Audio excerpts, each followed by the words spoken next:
กึดจะฮื้อกับวิดีโอนี้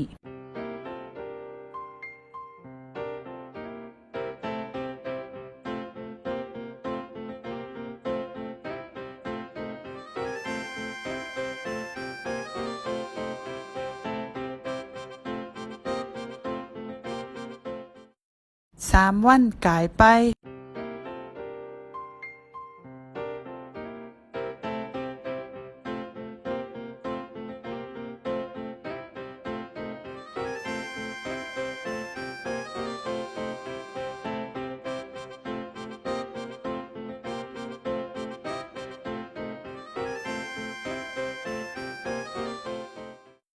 1 วันกลายไป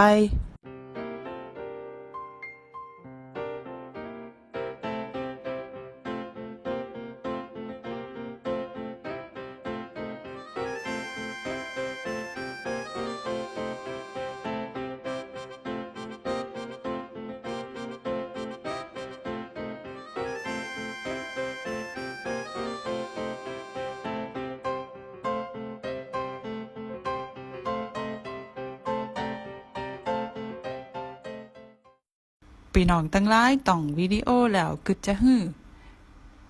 ดีไว้ยาถ้าว่าขี้เยอะนั่นก็เป็นเหมือนความบาปความบ่ดีที่มีในตัวเฮาแล้วก็เฮาก็ไขเอาออกบางเตือนมันออกมามันก็เหม็นมันก็ดีเฮาก็ไขเอาออกจากตัวเฮาเนาะเอาความดี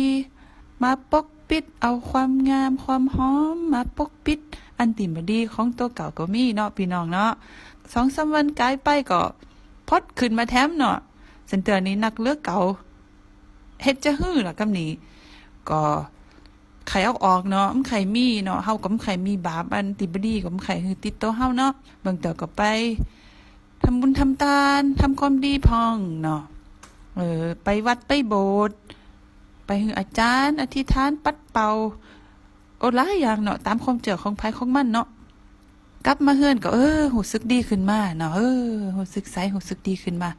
กลายไปบ่หึงแถมพี่น้องก็นี่มันพดมาแฮมเนาะหลายเหลือเก่าเฮา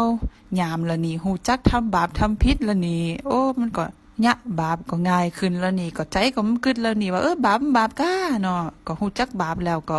เป็นซังเนาะอันก็ความบ่ดีก็เพิ่มนักขึ้นมาติ๊กๆนี่พี่น้องแล้วสุดท้ายมันหนักเหลือเอาออกก็บ่หมดเนาะก็เป็นบาปเป็นเวรเป็นกรรมติดอยู่กับเฮาก็ทุกข์ใจพี่น้องเอ้ยเฮาทุกคนก็ฮู้เนาะทุกข์ใจถ้าเฮาบ่มีผู้หนึ่งมาเอาความบาปความผิดของเฮาไปทิ่มหือเฮาเนาะเฮาก็ทิ่มคนเดียวมันได้เฮาจ่วยตัวเก่ามันได้นี่เฮาเป็นคนบาปคนผิดนี่เนาะก็เหมือนกับพระเจ้าเยซูพี่น้องเป็นคนบ่มีบาปบ่มีกรรมก็สามารถที่จะเอาบาปเอากรรมเอาติบดีขี้เยอะในชีวิตของเฮาเอาไปทิ่มได้เมื่อเฮามีพระเจ้าเยซูคนเอาบาปเอากรรมของเฮาไปทิ่มแล้วชีวิตของเฮาก็มีสันติสุขมีความสุขในใจพี่น้องเอ้ยความบาปเปิ้นก็รับแทนเฮาแล้วพระเจ้าเยซูเป็นพระเจ้าเมืองฟ้าที่รักพี่น้องทุกคนเด้อเปิ้นมาเอาบาปเอากรรมของเฮาออกจากตัวเฮาไปทิ่มที่หม้อนรกแทนเฮาเนาะเมื่อเฮาตายไปแล้วเฮาก็บ่ได้ไปตกหม้อนรกแล้วย้อนว่าเปิ้นรับบาปแทนเฮาก็ขอพระเจ้าปันป้อนพี่น้องทั้งหลาย